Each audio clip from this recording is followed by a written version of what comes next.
they are presenting their magazine, first magazine, e-magazine in Hindi. So please join that that presentation.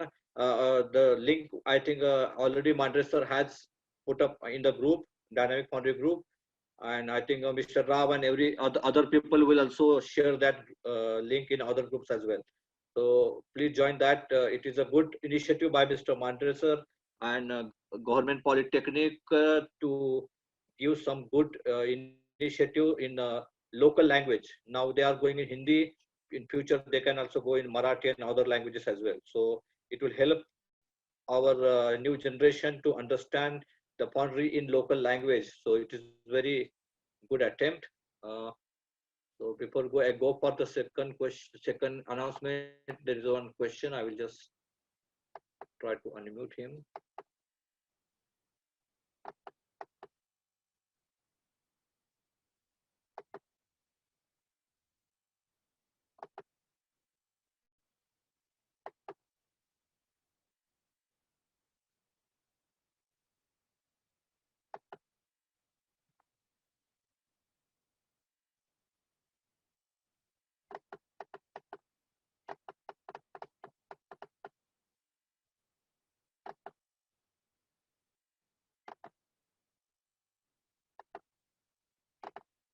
Uh, yes, Mr. Dharmapal, you can unmute yourself and ask your question. Hello, myself Dharmapal. Okay, I am in supply chain management, working as a sourcing person. So now just we are facing one issue. Issue is that some nodule counts. Okay, as per the IS standard 7754, there are some nodule count they are asking. Okay, so nodule counts. Okay, depends on your thickness variation. So what is the exactly, and some of the person in my internal standard they mention 100 minimum nodule count should be the 100. Now 100 nodule count is not coming, and it is coming 84, 90, sometime 50. Okay, so how to convince now? This is the very big task to me, to my customer. Okay, and he's rejecting my all the casting and cylinders. Okay, so what is nodules? It is okay. It is a byproduct when they will do the magnesium treatment. Okay, it will form the nodule counts, and I am fighting with like that. See, my edge iron will make, basically it is classified based on the mechanical property and perlite and ferrite. And somebody mentioned that nodule count should be the 100. Now nodule count should not. It is not coming 100. So what basis I have to it should be the 100 or it should be 50? What is the best I have to convince? Okay, I can give 50. I have to make my standard revision, my internal standard. So that is my question. Yes, anybody? Yeah, 100 counts is not coming. It is coming, even though I am pouring the casting within the 8 minutes. Okay, but it is not coming with respect to the all casting. When I am cutting last pour casting, there it is there, but in between, because of this innoculation and all these things, some casting will come, some casting will not come. But my customer is cutting the casting, and based on that he is accepting the casting.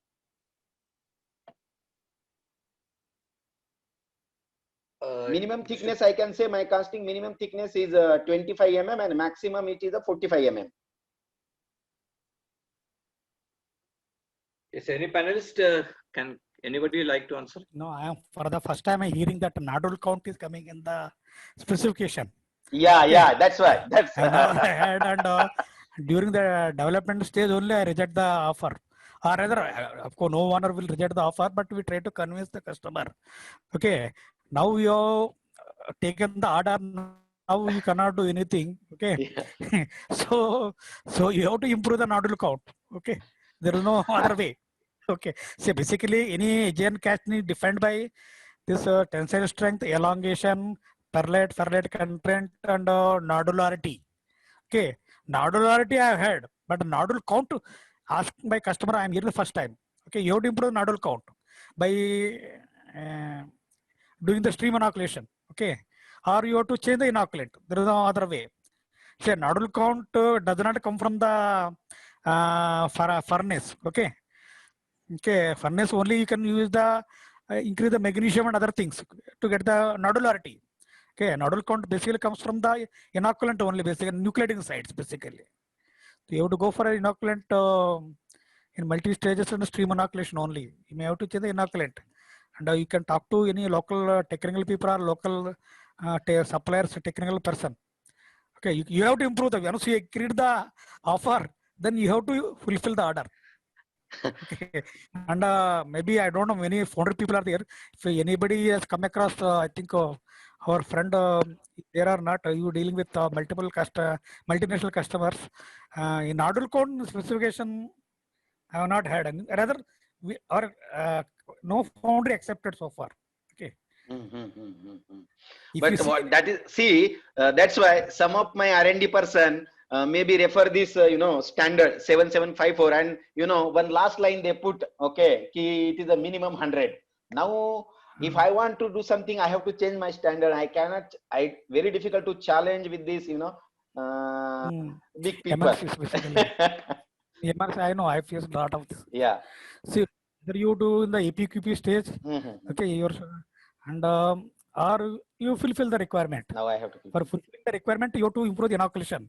You have to do steam inoculation at multiple stages. Maybe as somebody, one of the panelists has mentioned that you cannot afford to lose the order. You have to go for a potent inoculation and fulfill the requirement.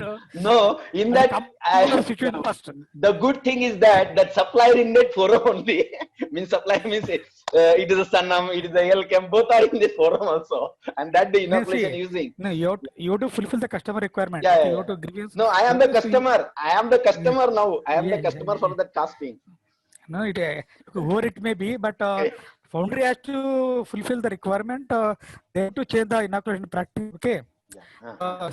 Count cannot come from the increase in the from with magnesium we get the nodulariety. Comes from the inoculation and nucleation potential of the metal only. Nothing else. Okay. No, so best method I have to convince now somebody. Okay, I want to change the standard. So I want to change the standard. Best way, what nodule count I can put in my standard, because I cannot. See, nodule count I don't know. Because I worked in 7-8 foundries. Nowhere nodule count is there. Rather, I have not come across with any customer. Rather, I worked in many foundries. Manish knows. Okay. Manish, you have any other views on that? Yeah, I have other views, not the other view than Rao sir, but what Rao sir is telling very right. Unfortunately, today foundry man doesn't have a courage to say no to these requirements. Accepting all. ठीक है, आ रहा है ना, कर लो. वो बाद में देखेंगे होता है या नहीं है. पहले कर. चांस नहीं है. But my again suggestion, because we don't want this question to be again go without a solution. Without studying anything, without knowing chemistry, without knowing foundry practices, it's a very ad hoc suggestion I am giving. Okay, so don't consider this as a magic solution. If you really wanted to increase the nodal count, see, I am again reiterating. It is without seeing chemistry, your grade, your section thickness, and everything. You may use the bismuth-based inoculant with the RE combination at the mold stream inoculation stage. That might be a temporary solution. I don't know temporary or permanent, but you temporary use to see it, because that's the only element which will help you to increase the nodule count. So you may try with the different combinations. That's an ad hoc suggestion. Okay, thank you, sir. Thank you very much. I want to add one thing. Mr. Bhange, you have to check the quantity of inoculation and what are the stages you are adding, and one of the most important thing, you can do a preconditioning of metal by if you are treating the metal, you can put some ferrosilicon. Maybe it depends on your liquid metal quantity. If it is 1000 kg, you can put along with this ferrosilicon magnesium alloy, you can add the 1% ferrosilicon, so that metal will precondition and inoculant nodal count can improve. And one more small thing you can do, you can check the nodule count by adding some quantity of ferrosilicon with different level. Hmm. You can take metal around 100 gram. You add inoculant around 10 gram in 100 gram, or whatever percentage, 0.2 to, it varies, 0.2 to 2%, 0.2 to 1%. So you will definitely bifurcate, and you will definitely get the result according. Yes. Okay. Thank you, Gaigorji. I will take it then. Thank you. Thank you, sir. Thank you. Yeah, yes, Mr. Shirang, can you unmute yourself and ask your question? Yes, my question is basically gray iron. If there is a typical flake count for say FG260 or FG300, a wide range also will do.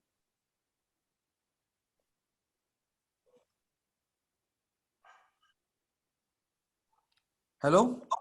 He is asking about flake count, flake Yeah, size. nodule count and nodule count in gray iron. I know it's not very important, but still. No, you're talking about gray iron and nodule. I don't. There are two. These are two contradictory statements. Yeah. Okay. Gray iron, flakes are there. AGN, nodules are there. I mean flake. Yeah. See, there is no flake count. There only flake size is given. Okay. Normally 4 to 5 is the preferred one. Yeah. 4 to 5 preferred one. Flake count nobody gives. Okay. Okay. And preferably they want A-type graphite flakes and C and D, or sorry, D and D minimum less than 1%. That's all. Okay. That is the normal composition given by any customer. Now, but flake count nobody gives. Size they give like 3 to 5, 4 to 5, they give 4 to 6 rather. Okay, that anyway we get that. Yeah. But I was wondering that No. software and not like nodule count. There is no flake count. Like in AJR, there is a nodule count, but in Krayer, there is no flake count. So far, nobody asked. Thank you. Amitji, can you unmute yourself and? Yeah, thank you, Sandeep ji. Thank you. Welcome, sir. Welcome. It was a very nice presentation. I would just like to add the previous question where the nodule count was considered as a acceptance standard for the customer. Manish has given a ad hoc solution that is good, but my general request to all the foundrymen is don't fall in a trap of these kind of standards or conditions by customers. These are very, very two common thing. Someone is asking this much perlite and this much ferrite I want. Someone will ask that I want this much minimum nodule count. So there could not be this cannot be a acceptance criteria for the customer. You have to fight with the customer that your acceptance criteria is either mechanical properties or hardness. Whether it is a 20% perlite or 50% perlite, my foundryman's duty is to give you the mechanical property and hardness. So, but to get the order, many foundrymen fall in that trap, and it is a vicious cycle. Because both these things you cannot control. It will be different from treatment to treatment, day to day, and month to month, and casting to casting. So that is my humble suggestion. This is what. Another thing is about the ferrosilicon. There was a quite lot of discussion. Yes, ferrosilicon was a very good inoculant 10 to 15 years back, when there were only 2 or 3 ferrosilicon plants in India. They were producing specially for the foundries with required amount of calcium and aluminum. Now the majority of the ferrosilicon plants are producing for the steel plants because that is the major market for them. So they try to produce with very low aluminum and almost nil calcium.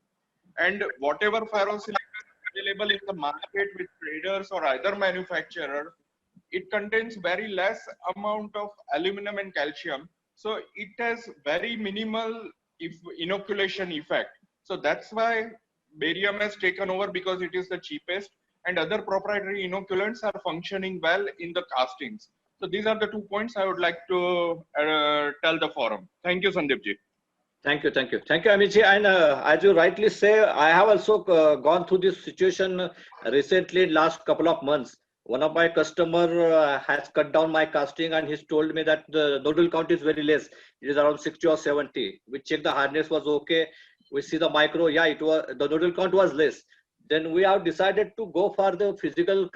We have cut down the casting, take the tensile bar from the casting. We check it, and we found the physical properties are within limit. So he accepted the castings and nodal count as well.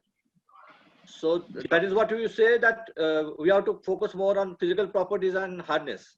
Yes, yes. And Amish Bhai, in the beginning of my answer, I have said to the questioner, we should have courage to say no. No. Then I have given the ad hoc solution.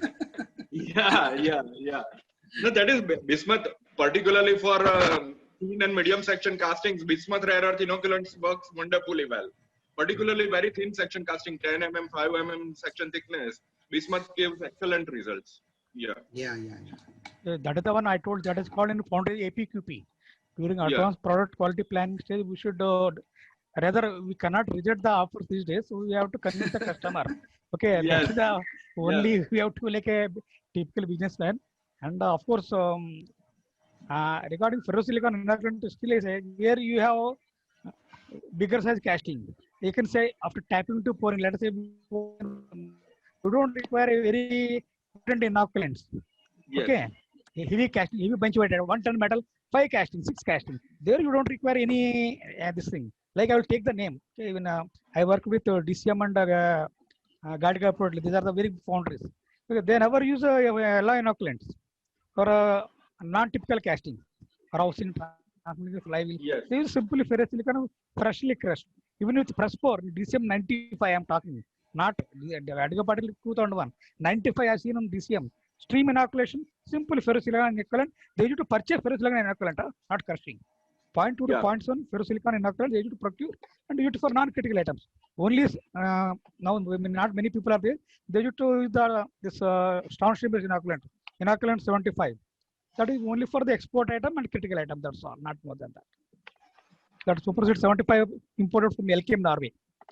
Okay. Yes. Okay. Hello, sir. One more question. One more question. Yeah. One more question. Whether 99% perlite is the failure. It is the one of I will articulate one. One of casting it is broken. Okay, during the application uses, and perlite is came 99%. Yeah. And that European customer is told that no, your perlite is more 99%. That's why your casting is broken. So whether this 99% perlite will one of the cause for the broken of the casting or any other? If it is 99%, there is no carbide. Yes. But only if there is some carbide or if it is very, I can't say. half and I can't say. But 99% may not be reason. Perlite structure, I don't know. I cannot say. Carbide must be there. It's somewhere for breaking. Maybe casting knocked out very fast and they got a very good perlite. And finally ended up breaking the casting. Yeah. Okay. So that means 99% perlite is not cause for that cannot be reason for the breakage of the casting. Breakage, yeah. The boundary variation maybe. I'm saying very bluntly. Knockout time very fast. Yeah. You will get 99% perlite and that will break. Yeah. Because of the internal stresses. Because of the internal stress. Yeah. Due to fast cooling. Okay. So maybe some of the flat like casting, gearbox covers and other things. Now people are, even if it's caster, they are asking to give it in the stress fluid condition. Because during machining, after machining, they get bent. Because they do the knockout very fast.